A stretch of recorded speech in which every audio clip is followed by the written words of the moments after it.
The crowd at Gold Hill's modest marketplace parted like waves against stone as Olivia Crawford made her way through the dusty thoroughfare, her slender fingers clutching a wicker basket. Nevada territory in 1868 was unforgiving to most, but especially to those with secrets. Beneath her dark veil, she moved with purpose, selecting vegetables with practiced hands while carefully avoiding direct eye contact with the townsfolk who whispered as she passed. Owen Fletcher leaned against the weathered post outside Mason's general store, his worn leather boots crossed at the ankles, watching the veiled woman with undisguised curiosity.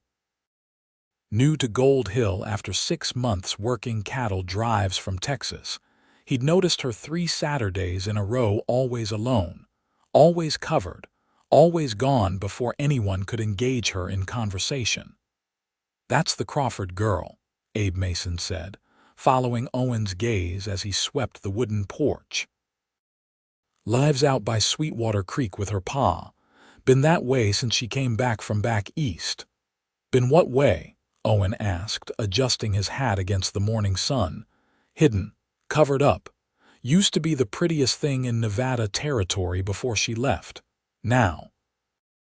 The shopkeeper shrugged. "Nobody's seen her face in almost 2 years." Owen straightened, dusting off his simple cotton shirt. At 26, he'd seen enough of the world to know everyone carried scars of some kind. Some were just more visible than others. "What happened to her?" he asked. "Nobody rightly knows. Or if they do, they ain't sayin'. Her pa's a good man, tough as nails but fair. Worked the silver mines till his back gave out. Now they keep to themselves mostly, except for market days." Owen nodded, watching as the woman, Olivia Crawford, he corrected himself, carefully inspected a bundle of carrots. Her movements were deliberate, almost defensive. He recognized that posture. He'd seen it in wounded animals, in men who'd survived Indian attacks. It was the stance of someone expecting the world to hurt them again. "How much for the newspaper?" Owen asked, reaching into his pocket. 2 cents, Mason replied. "Though I reckon you could just ask if you're curious about something. Folks round here like to talk." Owen paid for the paper he didn't want and stepped off the porch.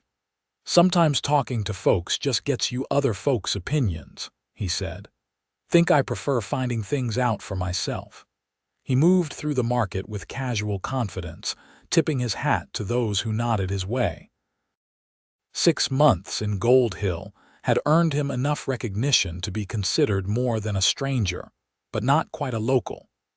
His work at the Blackwater Ranch gave him standing as a man who earned his keep, and his quiet nature kept him free from the entanglements of local gossip. As he approached the vegetable stand where Olivia stood, he noticed her stiffen.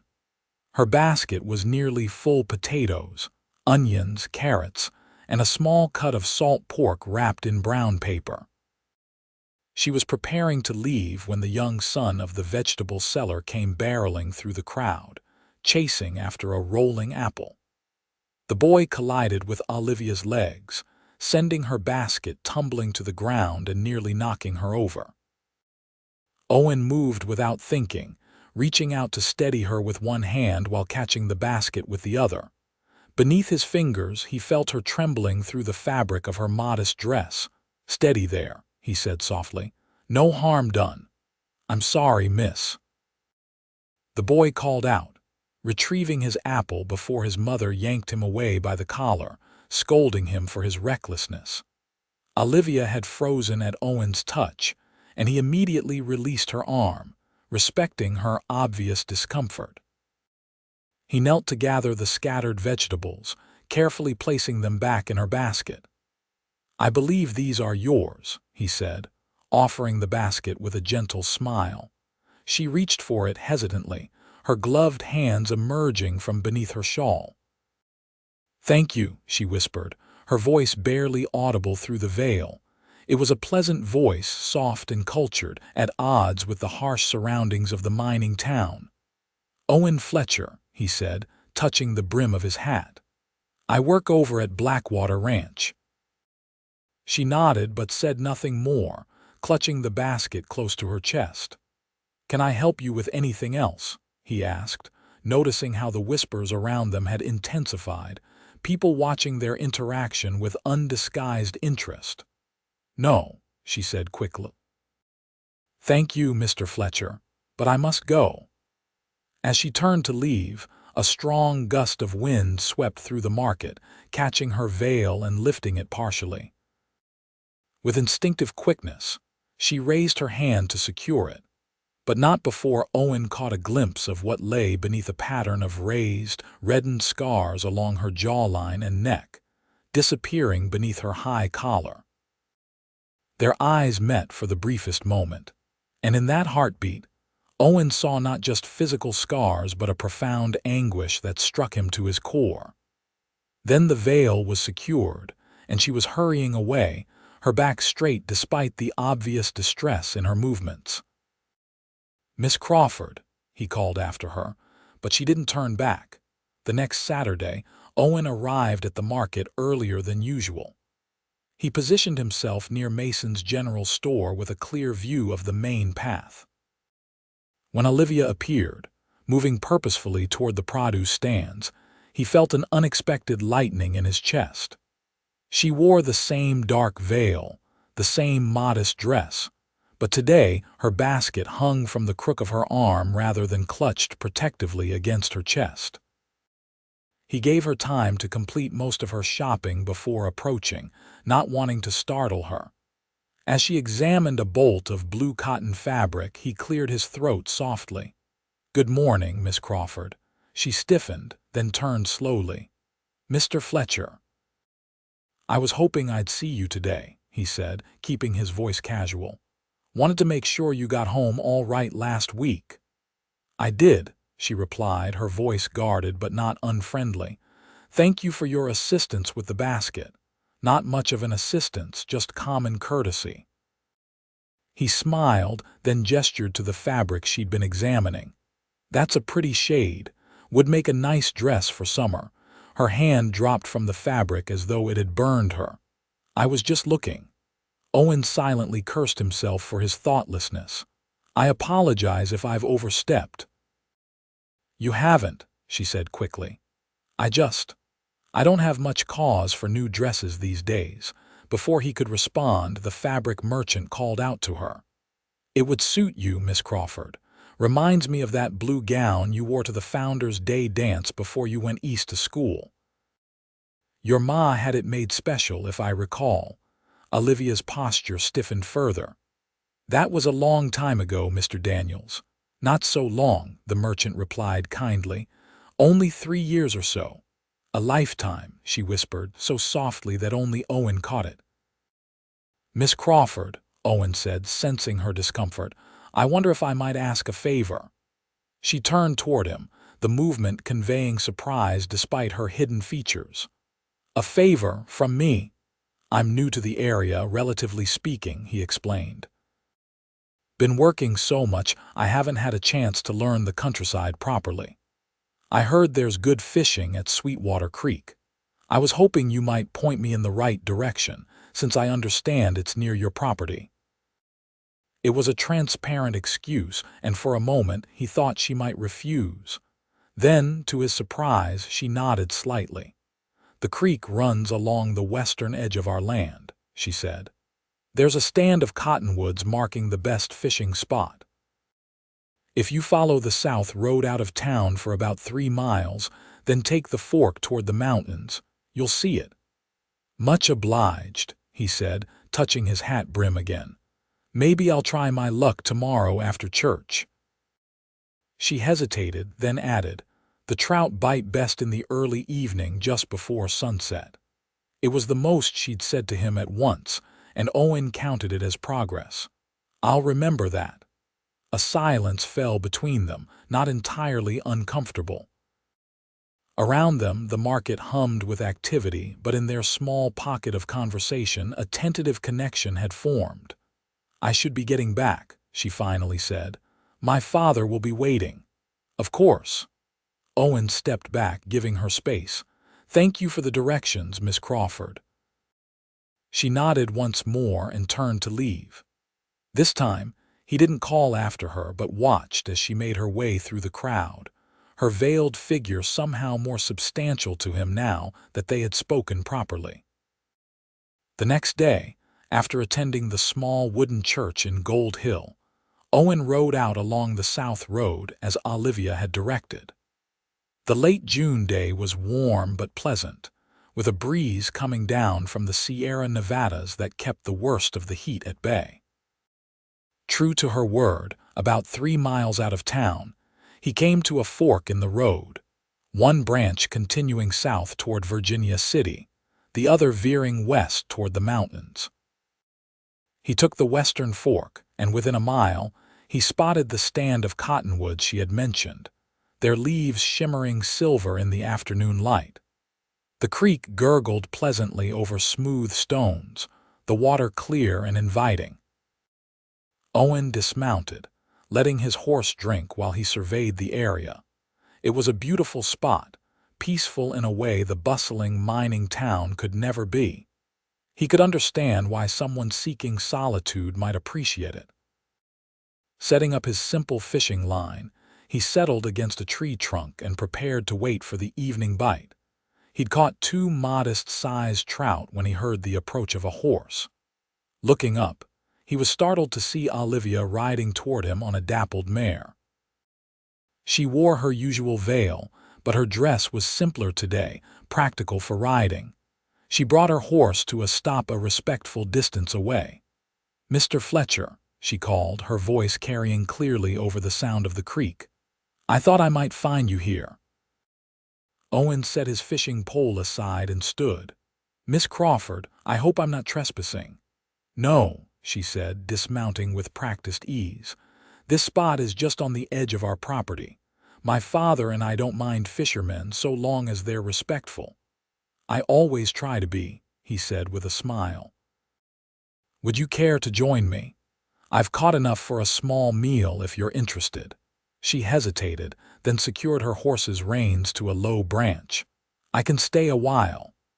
As she approached, he noticed she moved more freely here, away from the prying eyes of the town.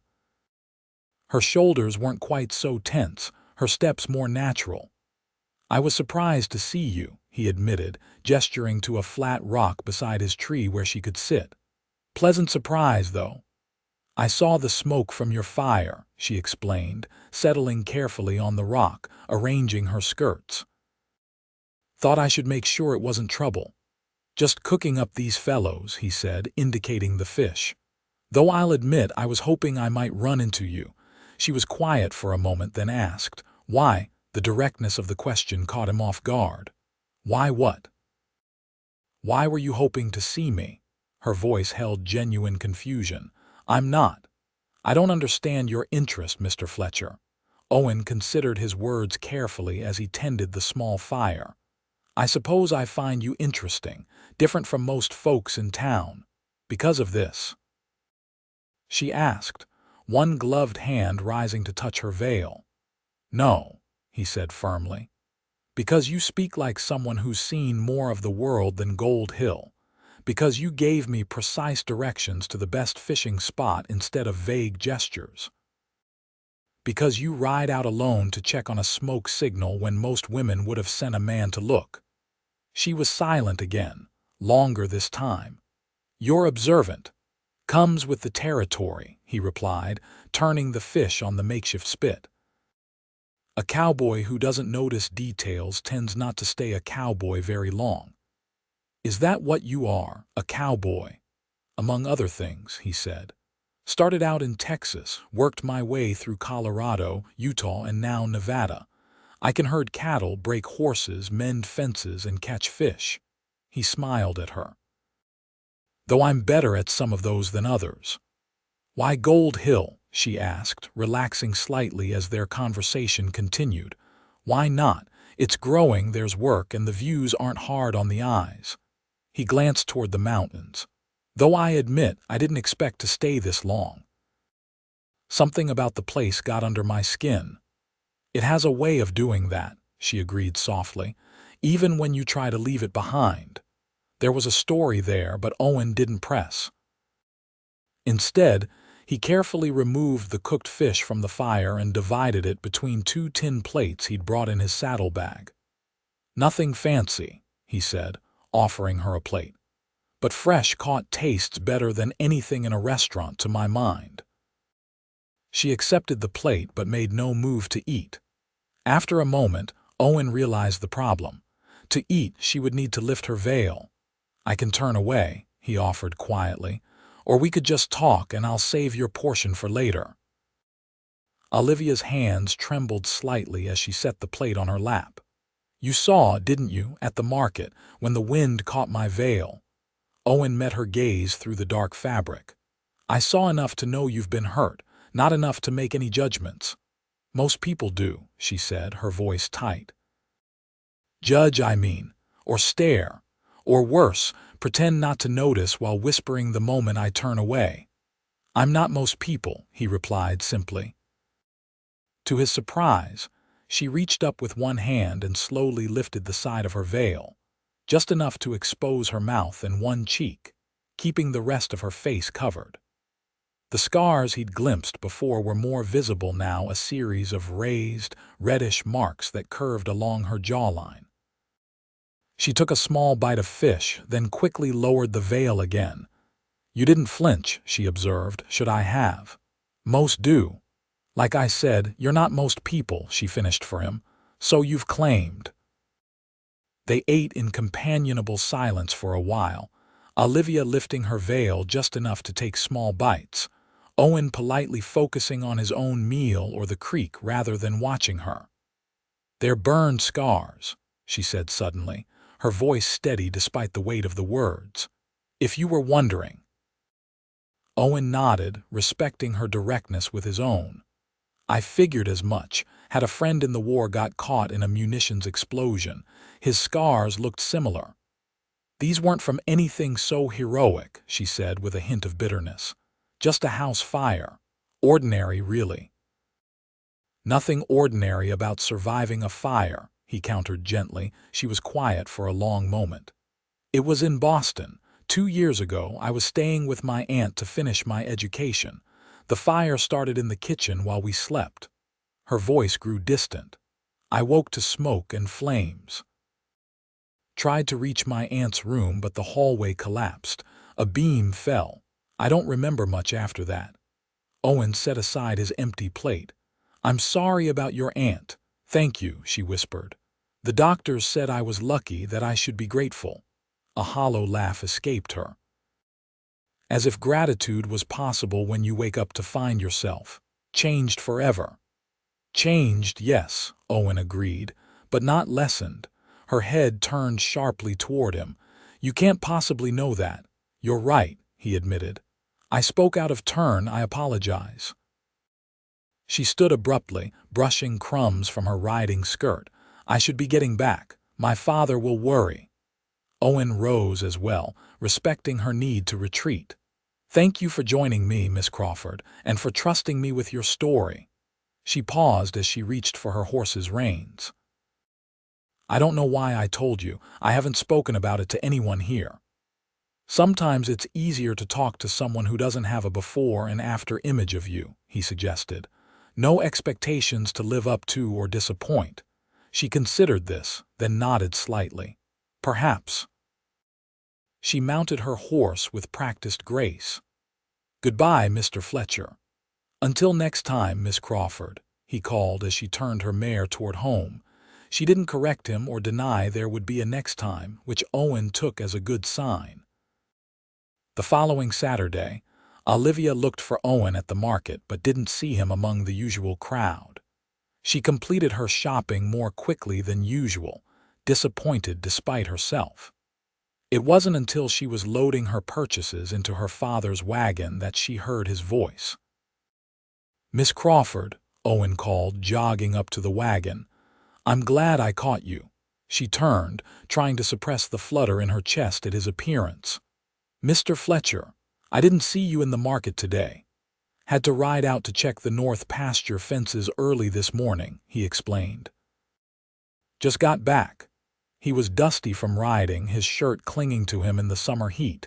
I see, she said, suddenly self-conscious. Well, I was just finishing up. I was hoping. He started, then seemed to reconsider his words. That is, I wanted to ask if you and your father might be amenable to a visitor tomorrow afternoon.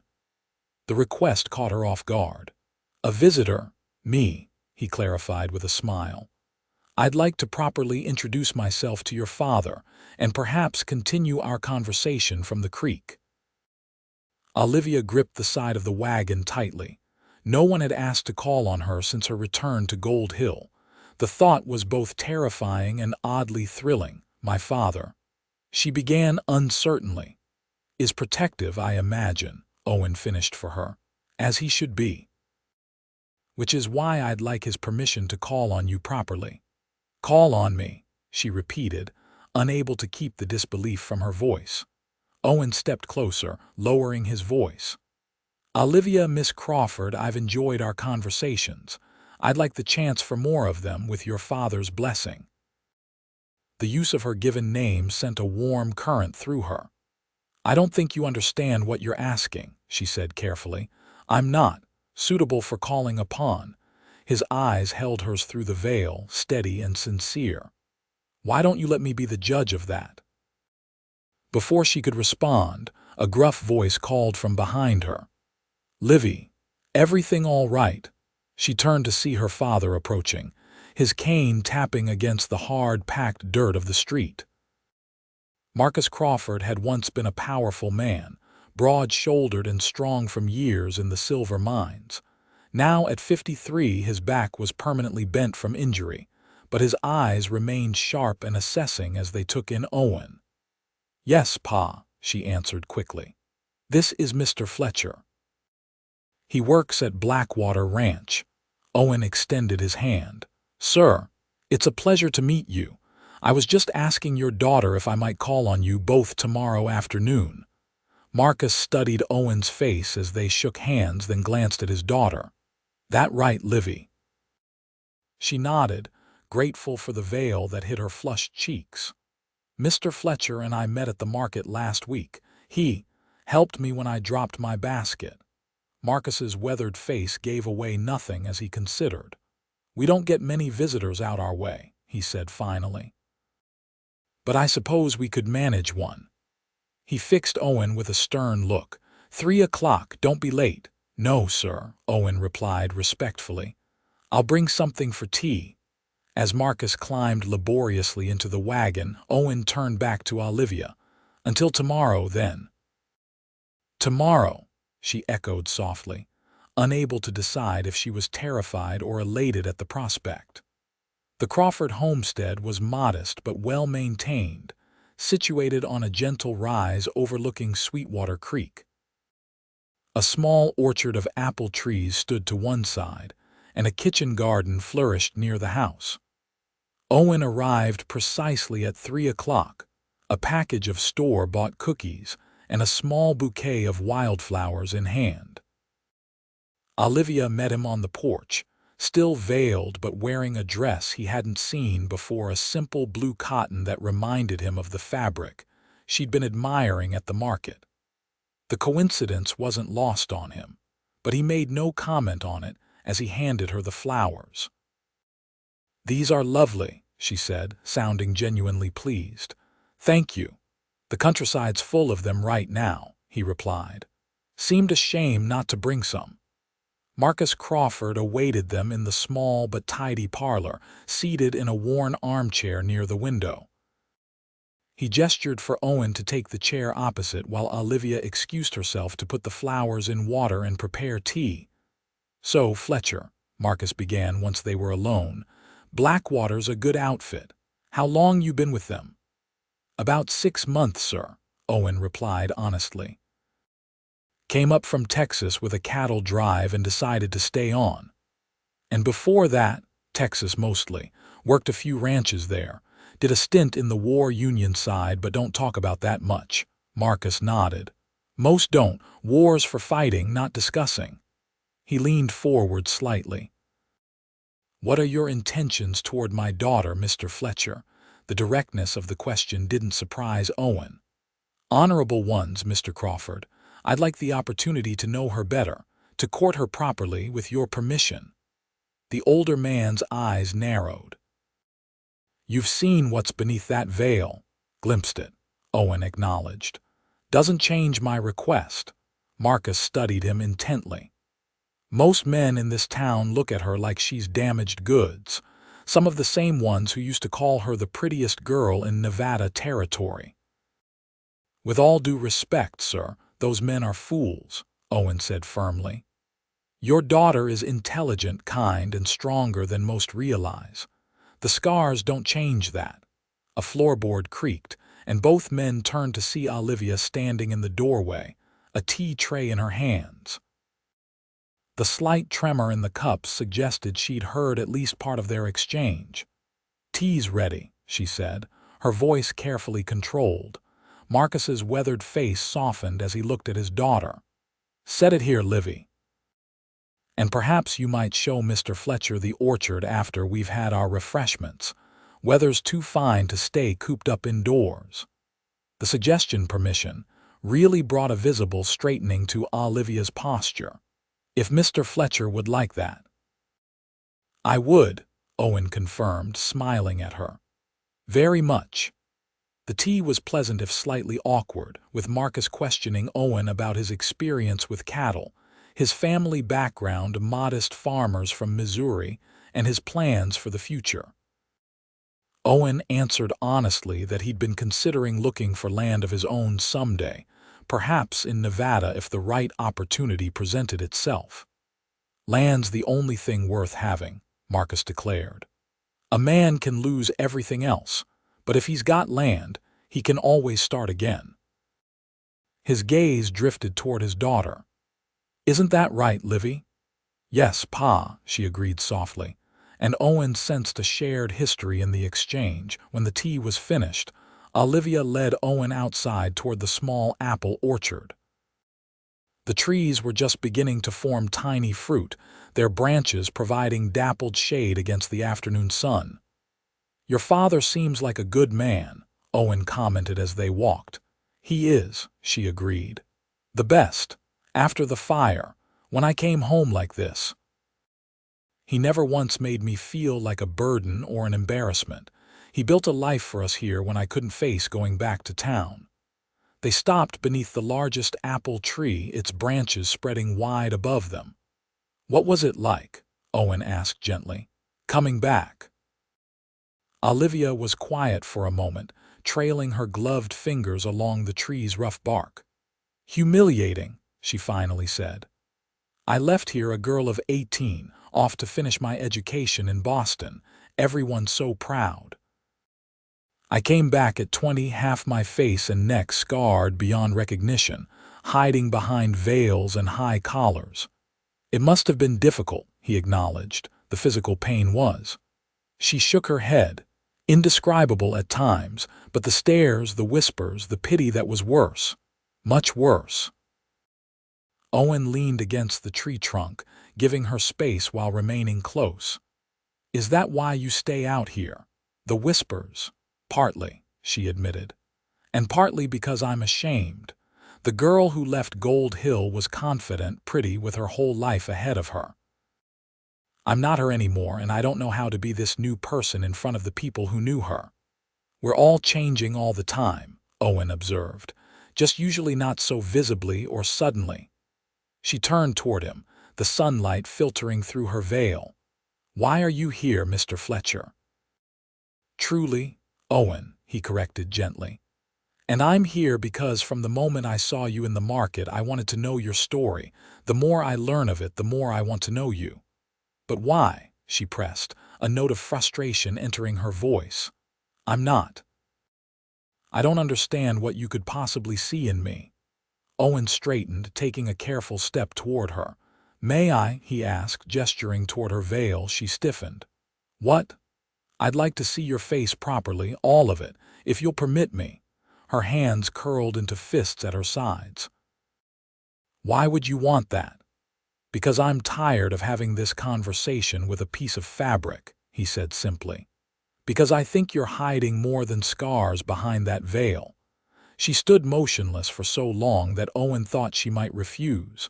Then, slowly, she nodded once. With gentle reverence, Owen reached up and carefully lifted the veil, folding it back over the small hat to which it was attached. For the first time, he saw her face fully in the clear light of day. The scars were extensive, covering nearly half of her face from the right temple down across her cheek to her jaw and disappearing beneath her collar. The skin was a mottled reddish pink, pulled tight in places where it had healed poorly. But her features remained delicate, a straight nose, high cheekbones, and expressive brown eyes that watched him warily. "There," he said softly, "that's better." Tears welled in her eyes. "How can you say that? Look at me." "I am looking," he assured her, his gaze steady. "I see a beautiful woman who survived something terrible. I see courage in every time you go into town despite the whispers. I see strength in how you've built a life here instead of giving up." A tear slipped down her unmarred left cheek. "You make it sound noble. It doesn't feel noble. It feels like hiding." "Sometimes surviving is enough," he said. "The rest comes later." She reached up as if to lower the veil again, but Owen gently caught her hand. "Please don't," he requested. "Not yet." Their eyes held, and something shifted in the space between them. With careful deliberation, Owen leaned forward and pressed his lips to her forehead in a gesture of such tender acceptance that Olivia felt her carefully constructed defenses begin to crumble. "I'd like to court you properly, Olivia Crawford," he said as he drew back. "With your permission and your father's blessing. No veils between us when we're alone if you can bear it." "People will talk," she whispered, not quite a refusal. "Let them," he replied with a slight smile. "I've never much cared for other people's opinions." She laughed then, a small, rusty sound as if the mechanism had grown disused. "You're either the bravest man I've ever met or the most foolish."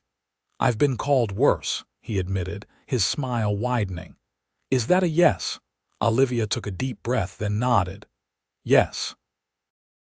In the weeks that followed, Owen became a regular visitor at the Crawford homestead.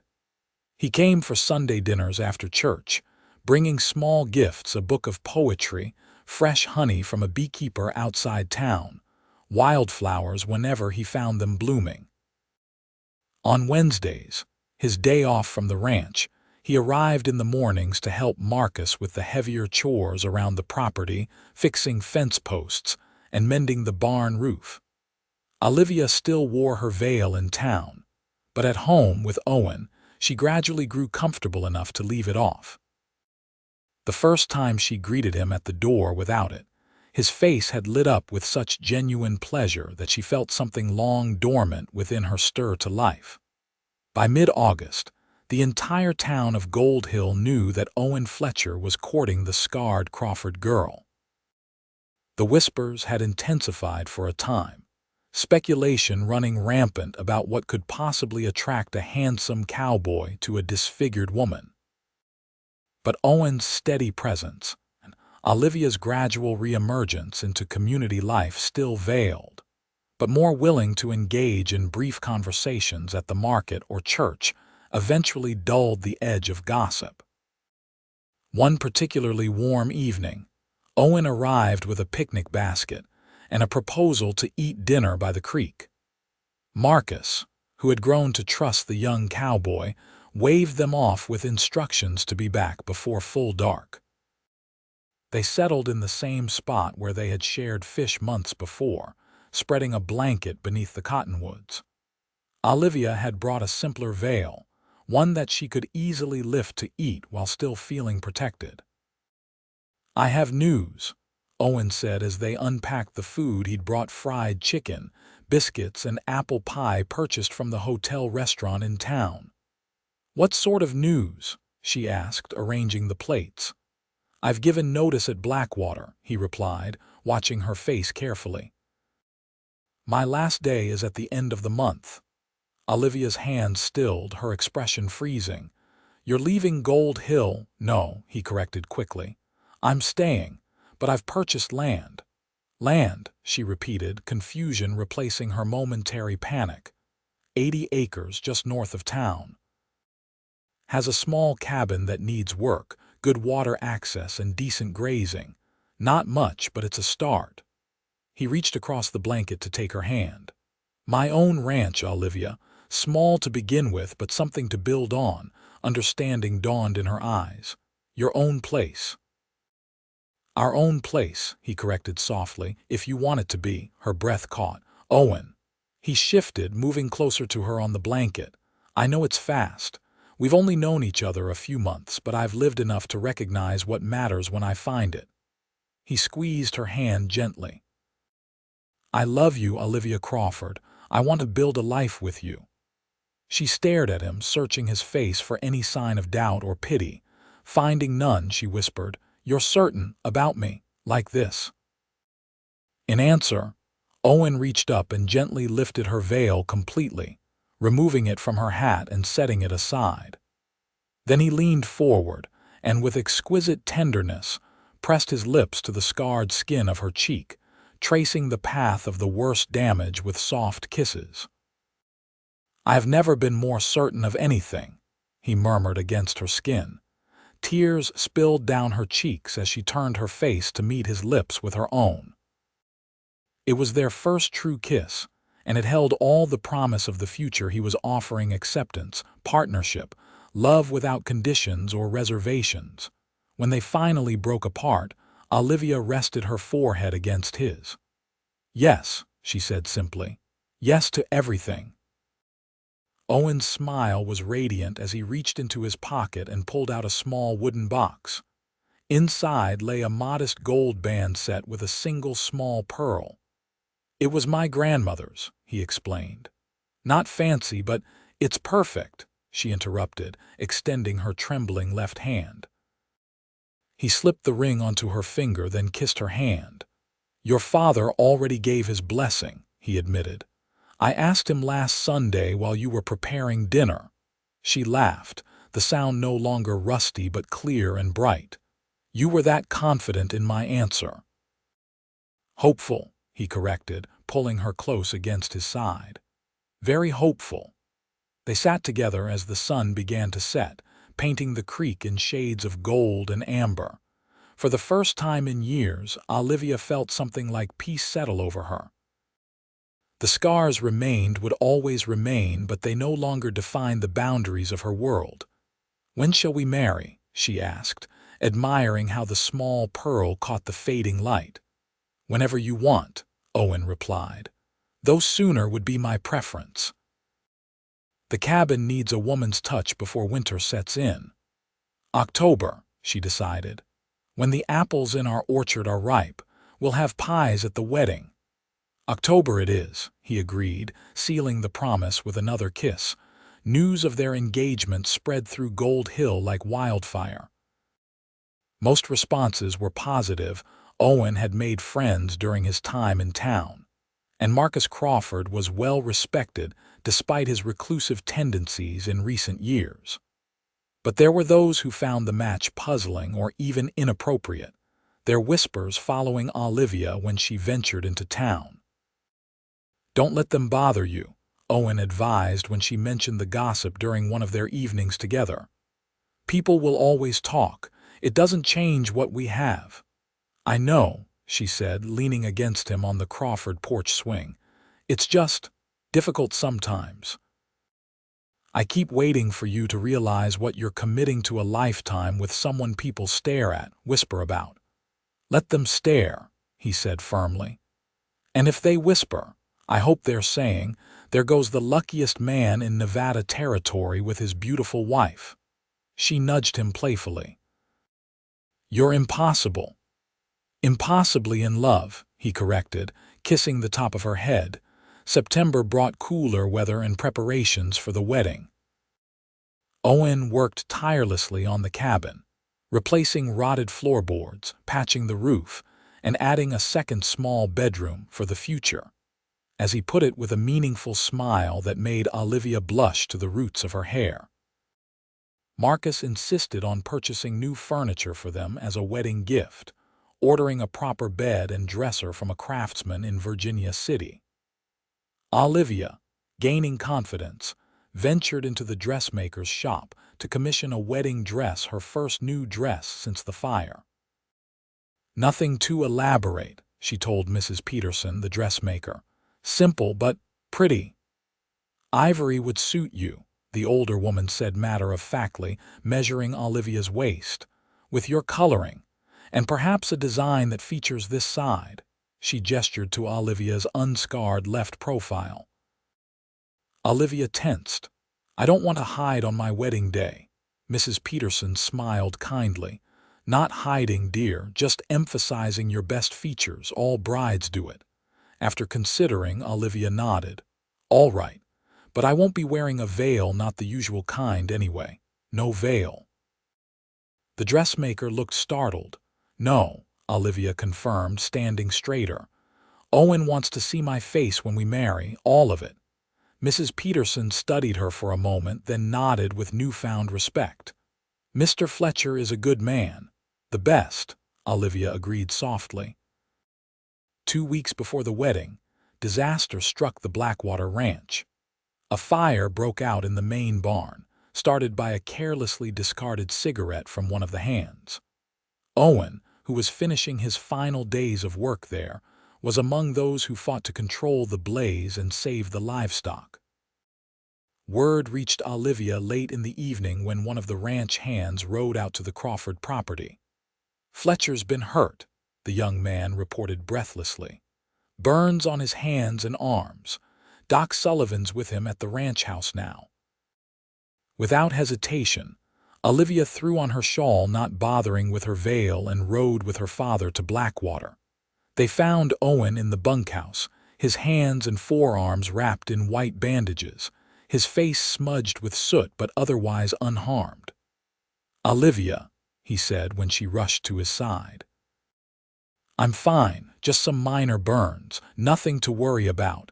Nothing to worry about," she repeated incredulously, kneeling beside his cot. "They said there was a fire. We got it under control," he assured her.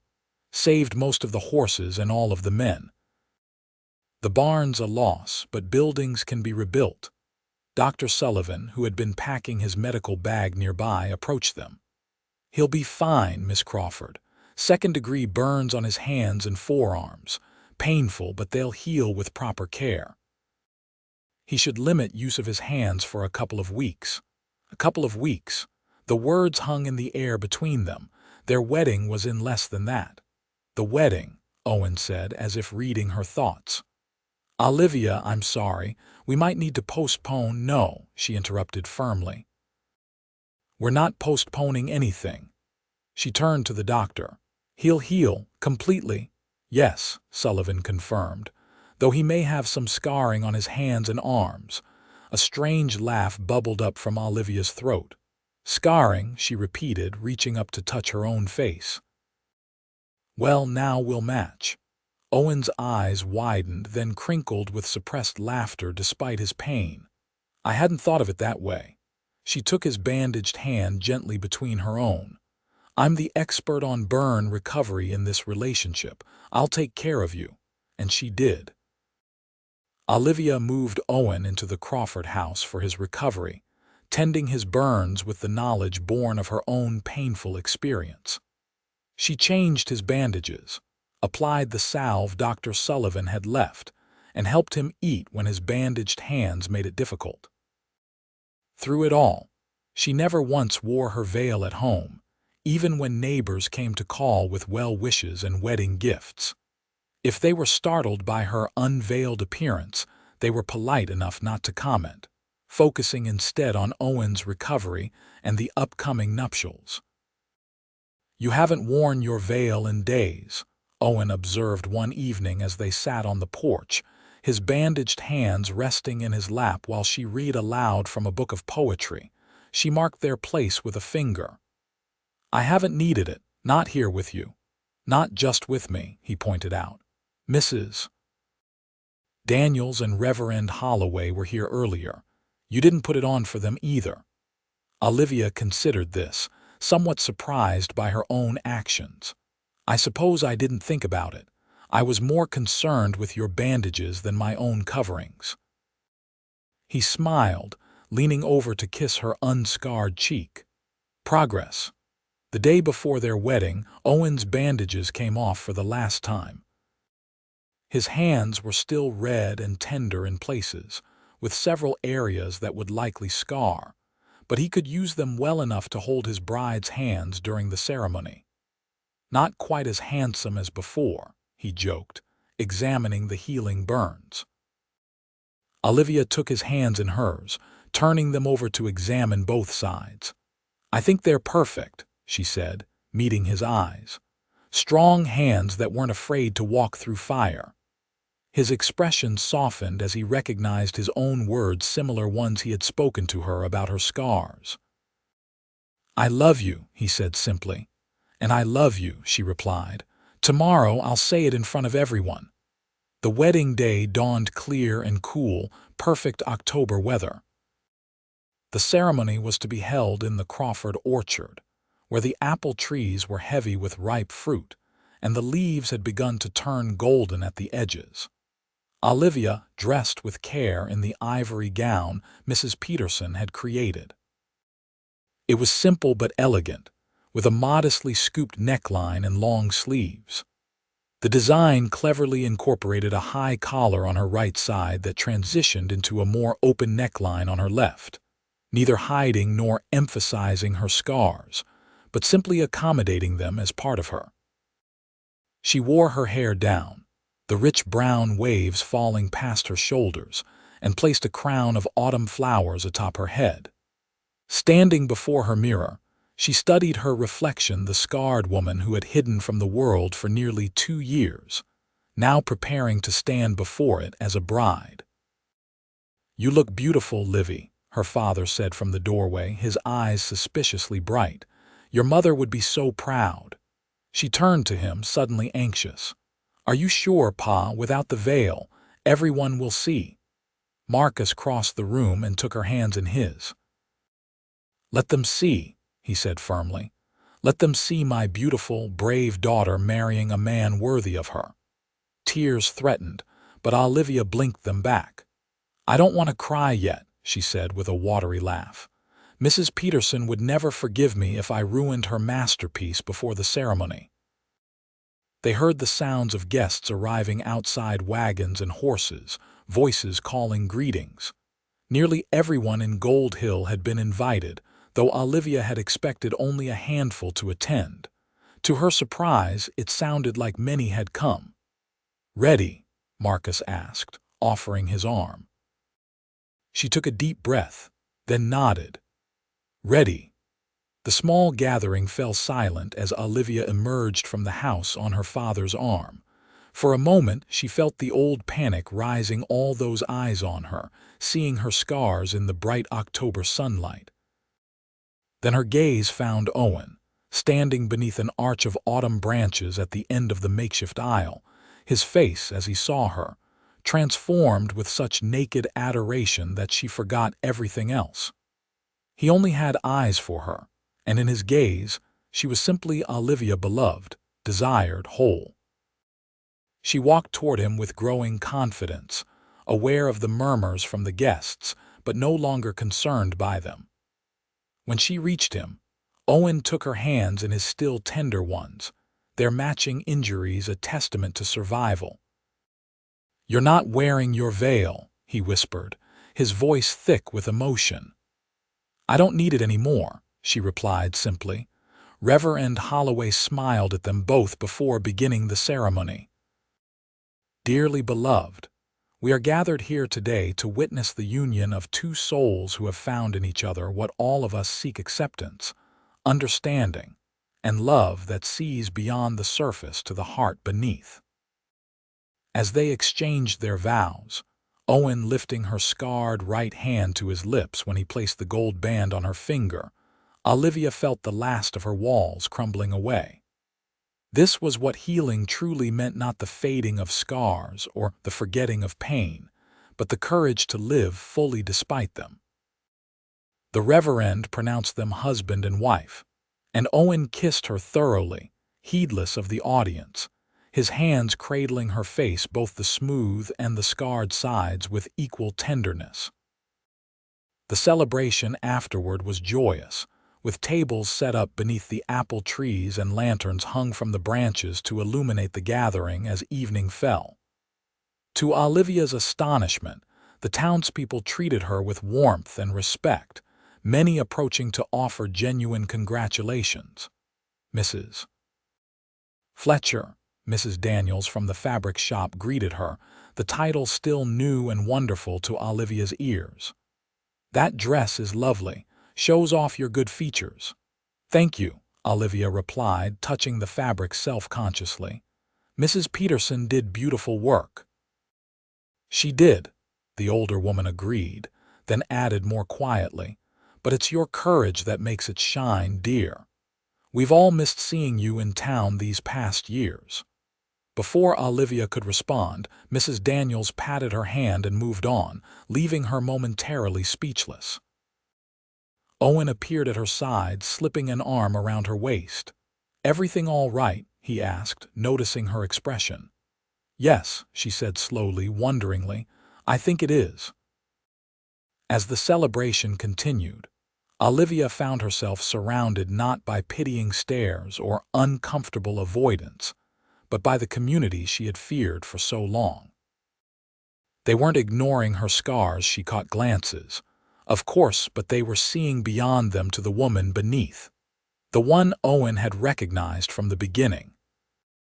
When twilight deepened into night, the newlyweds bid farewell to their guests and departed for their cabin, which had been prepared for their arrival with fresh linens and flowers by some of the ranch wives. As Owen lifted her down from the wagon, Olivia looked up at their home, small and humble, but filled with promise. "Welcome home, Mrs. Fletcher," he said softly, leading her to the door. Inside, candles had been lit, casting a warm glow over the simple furnishings. Owen closed the door behind them, then turned to his wife with a smile that made her heart race. "We did it," he said, drawing her into his arms. "Against all odds, here we are." "Here we are," she echoed, reaching up to trace the line of his jaw. "Thank you." His brow furrowed slightly. "For what?" "For seeing me," she said simply. "The real me, when I'd forgotten she existed." Owen's eyes shone in the candlelight as he bent to kiss her. "I will always see you, Olivia Fletcher, every part of you, for all the days of our lives." Their first night together as husband and wife was tender and reverent. Owen's gentle hands learning every inch of her, scarred and unscarred alike, with equal devotion. In his embrace, Olivia found not just physical pleasure but a profound healing, a reclaiming of the body she had once hidden away in shame. "I love you," he whispered against her skin, over and over, until she believed it to the core of her being. "I love you too," she replied, her heart overflowing with gratitude for this man who had lifted not just her veil, but the burden she had carried for so long. The days and weeks that followed were filled with the business of building a life together. They planted winter wheat on a small section of their land, repaired fences, and acquired a modest herd of cattle to start their ranch. Olivia set up her kitchen, planted a garden, and hung curtains at the windows, simple tasks that transformed the cabin into a home. Most significantly, she began venturing into town without her veil. The first time was terrifying, her hands shaking so badly that Owen had to help her secure her hat. But with each trip, it became easier, the stares fewer, the conversations more natural. By the time winter settled over Gold Hill, bringing snow to the mountains and quiet evenings by the fire, Olivia had found a new place for herself in the community. She joined the church's Ladies' Aid Society, using her education from Boston to help with correspondence and record keeping.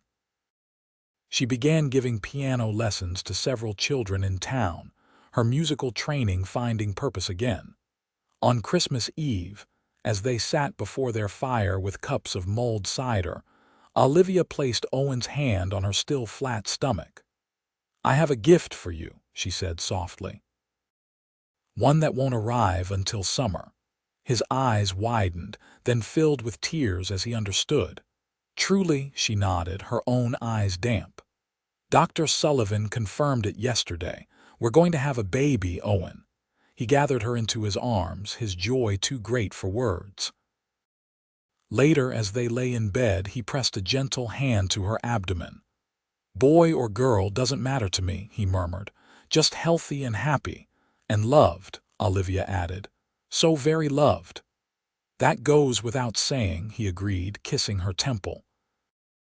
The months passed in a blur of preparations and anticipation. Owen expanded the cabin, adding a proper nursery adjacent to their bedroom.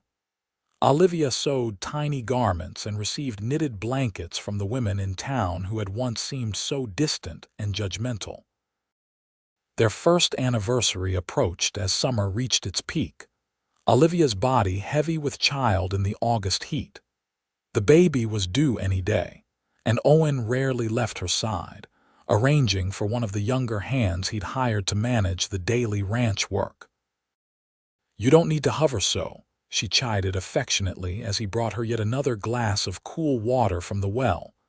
"Women have been having babies since the beginning of time." "Not my baby," he replied stubbornly, placing a gentle hand on her rounded belly. "Not my wife." She covered his hand with her own. "We'll be fine, you know, both of us." His eyes met hers, serious despite his smile. "I know. You're the strongest person I've ever known, Olivia Fletcher."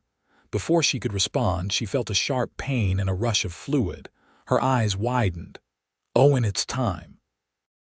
The next 12 hours were a blur of pain, fear, and finally, overwhelming joy as their son entered the world with a lusty cry, his tiny fists waving in protest at the indignity of birth. He was perfect 10 fingers, 10 toes, a shock of dark hair, and his father's cleft chin. "Marcus," Owen suggested as they gazed at their newborn son, "after your father." "Marcus Owen Fletcher," Olivia agreed, tears of joy streaming down her face. "Perfect for our perfect boy." As she nursed their son for the first time, Olivia marveled at the journey that had brought her to this moment. 2 years earlier, she had returned to Gold Hill a broken woman, hiding behind veils and shame, certain that her life was effectively over. Now she sat in a home built with love, her husband's arm around her shoulders, their child at her breast. The scars remained, both the visible ones on her skin and the invisible ones on her heart. But they had been transformed from symbols of loss to testaments of survival, from sources of shame to marks of the journey that had led her to this profound joy. "What are you thinking?" Owen asked softly, brushing a strand of hair from her face. Olivia looked up at him, then down at their son, then back to her husband. "I'm thinking that sometimes the worst moments of our lives lead us to the best ones if we're brave enough to keep going. Like a veil being lifted at the market," he suggested with a tender smile. "Like a cowboy gentle enough to see past it," she corrected, leaning up to kiss him. Outside their window, the Nevada summer stretched golden across their land, promising harvests and growth, challenges and triumphs yet to come. But here, in this moment, they had everything they needed: each other, their son, and the love that had begun with a simple act of courage at a market in Gold Hill. 10 years later, the Fletcher Ranch had grown from its modest beginnings to one of the most successful operations in the area. With Owen's ranching skills and Olivia's head for business, they had expanded to 300 acres, a herd of prize cattle, and a reputation for fair dealing that brought buyers from as far away as San Francisco. Their family had grown as well. "Marcus," now a sturdy 10-year-old with his father's adventurous spirit, had been joined by twin sisters, Emma and Charlotte, aged 7, and 3-year-old William, named for Owen's father. The original cabin had been expanded into a proper home, with a large kitchen where Olivia taught her daughters to bake, using apples from the orchard they'd planted their first year on the property. The scars on her face had faded somewhat with time still visible, but softened by the years and the happiness that had filled them. On the anniversary of their first meeting at the market, Owen still brought her wildflowers, a tradition that made their children roll their eyes and giggle. "Pa's being romantic again," they would whisper, as if it were something extraordinary rather than the foundation of their daily lives. The veils had long since been packed away in a trunk in the attic, forgotten artifacts of a time that seemed increasingly distant. Occasionally, new people to the area would inquire about Olivia's scars, but most folks in Gold Hill had known the Fletchers too long to think much about them anymore. "Do they still hurt, Mama?" Emma asked one evening as Olivia tucked her into bed, her small fingers reaching up to touch her mother's cheek with innocent curiosity. "No, sweetheart," Olivia answered honestly. "Not for a very long time, because Pa kissed them better." The little girl asked, repeating a story she'd heard many times. Olivia smiled, thinking of all the ways Owen had healed her heart over the years. "Something like that," she agreed, kissing her daughter's forehead. "Love has a way of making hurt places feel better." Later, as she and Owen sat on their porch swing watching the sunset paint the mountains in shades of gold and pink, she leaned her head against his shoulder. "Emma asked about my scars again tonight." Owen's arm tightened around her. "What did you tell her? That they don't hurt anymore?" She turned to look at him, her eyes soft with love. "It's true, you know. I can hardly remember how it felt, not just the physical pain, but the shame, the fear." He traced the line of her jaw with gentle fingers, the same path he had followed with kisses on countless nights over the years. "Good," he said simply. "That's as it should be." Olivia took his hand in hers, running her thumb over the faded burn scars that marked his palm badges from the barn fire that had nearly delayed their wedding. "Do you ever wonder what would have happened if you hadn't been in the market that day? If you hadn't seen me drop my basket?"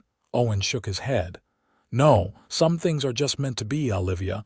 I believe we would have found each other somehow." "Such faith," she teased gently. "Not faith," he corrected. "Experience. 10 years of evidence that we were always heading toward each other, even when we didn't know it."